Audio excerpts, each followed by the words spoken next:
While there's no denying that many games of the last generation certainly deserve criticism, the fact that so many met a negative or even lukewarm reaction just seems like it might have been a step too far. This isn't to be confused with some of the PS4's most overlooked titles either, though that is a topic worth discussing. Games that fell afoul of the Metacritic average is our primary concern today. It was a time of highs and lows for Sony's PlayStation 4, but with underrated titles both exclusive and otherwise, the PS4's library of soon-to-be-forgotten classics grows by the day. I'm Jess from WhatCulture, and here are 10 severely underrated PS4 games that deserve a second chance. Number 10. The Evil Within 2.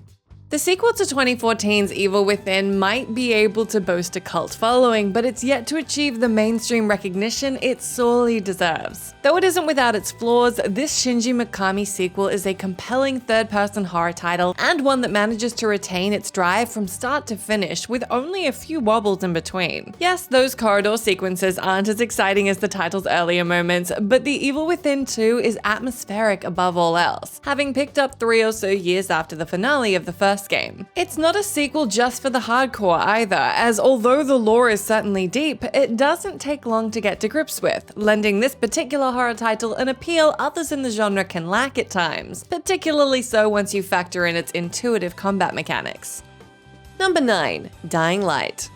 Although the first entry in the studio's open-world zombie title reviewed decently, it fell short of the rating it probably deserved. Yes, there were flaws, particularly in regards to the title's protagonist and antagonist, but gameplay was intuitive, the environment was interesting enough, and the deluge of post-release content managed to retain a strong community from which to build the follow-up. If you're enjoying the heck out of Dying Light 2 and missed the first one, it's worth noting that the first one's enhanced edition is readily available, so there hasn't been a more appropriate time to take a trip back into it, potentially with a friend too if you're a fan of co-op.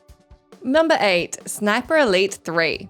Though pretty much everyone seemed to hail Sniper Elite 4 as the moment Rebellion Development's WW2 series finally matured, gamers who dismiss the previous entry in the franchise are only depriving themselves of an enjoyable title. Sniper Elite 3, which is set in the North African campaign during the Second World War, succumbed to criticism pertaining its protagonist, storyline, and setting. And though there's nothing particularly memorable about SOE operative Carl Fairburn, his inoffensive personality in no way impedes the crux of the title, Killing Nazis. Following in the footsteps of Lieutenant Aldo Rain, the player is tasked with wreaking havoc on the Nazi war machine and with outfoxing the original Desert Fox, Erwin Rommel. It's great fun with the series' infamous X-ray animations making each shot feel just that little bit more important, whether you find yourself sabotaging or causing different kinds of chaos behind enemy lines. It's not quite Sniper Elite 4, but it's still a cracking WW2 action game, and one worth checking out all the same. Number 7. Call of Duty Infinite Warfare.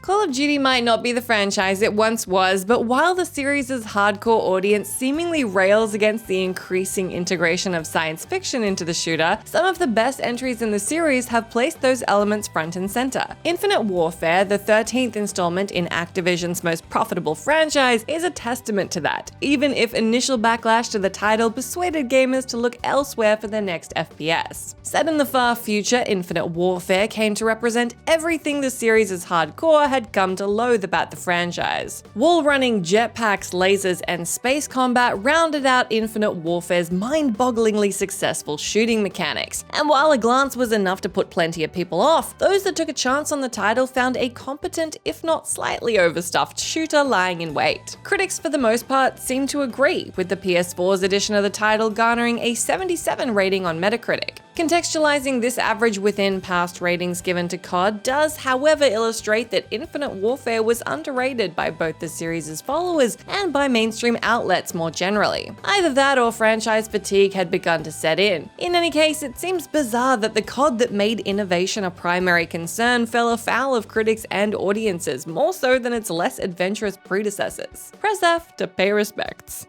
Number 6. Infamous First Light. A new infamous game from Sucker Punch hasn't dropped since First Light in 2014, and that's a massive shame for all concerned. The series, which took inspiration from the superhero genre of comic books, was a staple of the PS3 before debuting on the PS4 with Second Son, a title that managed to nail an average rating of 80 on Metacritic. The sequel spin-off First Light didn't fare as well, even though it probably should have. Acting as a prequel to Second Son, First Light followed Abigail Fetch Walker, a supporting character from Second Son, in the events leading to her meeting with Delsin. Criticism at the time came down to the fact that having given players such a wide array of powers in Second Son, only being able to use one of them with Fetch seemingly presented a step back for the series. It worked within the context of the story though, and while First Light isn't discussed much these days, it's a worthy addition to the infamous lore, and one worth any fan's attention, especially with the price it's available for these days. Number 5. Until Dawn.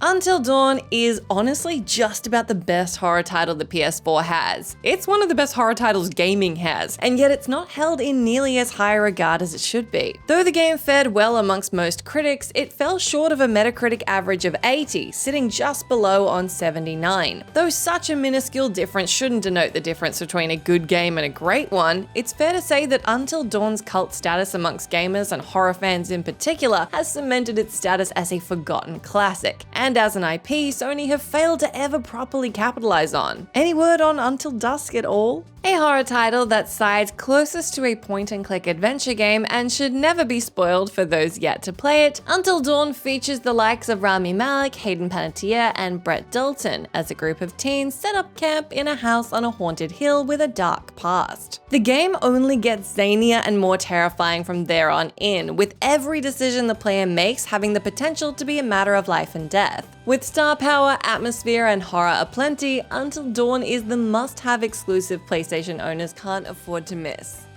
Number 4. Drive Club. Make no mistake, upon its release, Drive Club was not a good game. It released with bugs aplenty and had a bunch of features missing. But now we're years on from its original release, Evolution Studios' Racer has managed to make a name for itself as one of the best PS4 exclusives. With mind-blowing weather effects, a compelling selection of racetracks, and a decent array of vehicles, the Drive Club of today is a markedly different one to the one that released during the PS4's second year. Sadly, as of the 31st of March 2020, online servers for Drive Club were shut down, but at least we can remember it as one of the best races that hit the PS4. Number 3. Assassin's Creed Syndicate. Assassin's Creed Syndicate is just about the best Assassin's Creed game that everybody seems to miss, and it's all thanks to the fallout surrounding Unity. Unity, which was Ubisoft's first last-gen Creed title, was panned for numerous reasons, perhaps the largest of which being that it launched as a buggy, unplayable mess. That reputation unfortunately carried over for Syndicate, which released just a year after Ubi buggishly broached the French Revolution, during a period in which annualization was coming under heavy scrutiny. The fact that it innovated in a great many areas didn't seem to matter, and neither did its fantastic recreation of Victorian London. Franchise fatigue had set in, and Syndicate, unfortunately, was its first victim. Releasing in 2015, Syndicate told the story of Jacob and Evie Fry as they navigated Templar-controlled London during the closing decade of the 19th century. It was a fantastic exploration of the city, and with players being able to switch between Jacob and Evie at the flick of a switch, each boasting distinct playstyles, the title provided the rejuvenating kick the franchise sorely needed, 2 years before Origins released. Number 2. Tom Clancy's Rainbow Six Siege.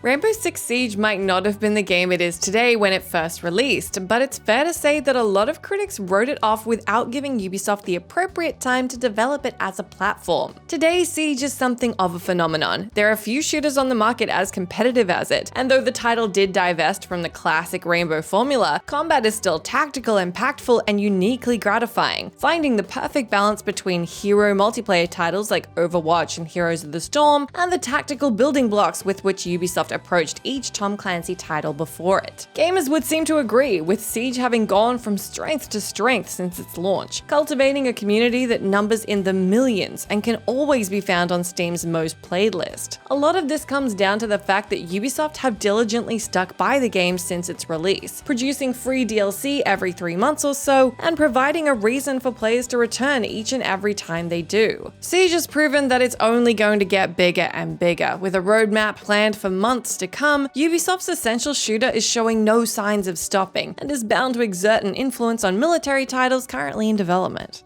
Number 1. Mafia III.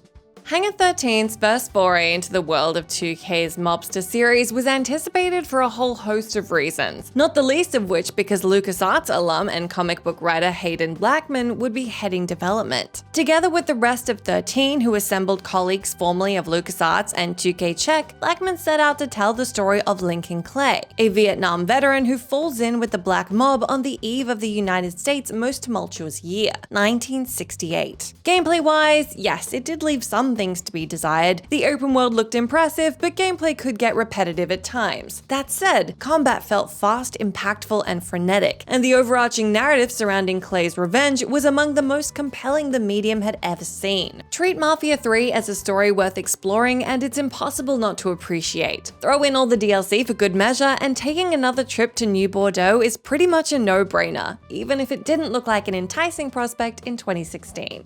That's the end of our list, but let me know down in that comment section if you can think of any other severely underrated PS4 games that deserve to be on this list. As always, I've been Jess from WhatCulture. Thank you so much for hanging out with me. If you like, you can come say hi to me on my Twitter account where I'm at Jess McDonald, but make sure you stay tuned to us here for plenty more gaming goodness.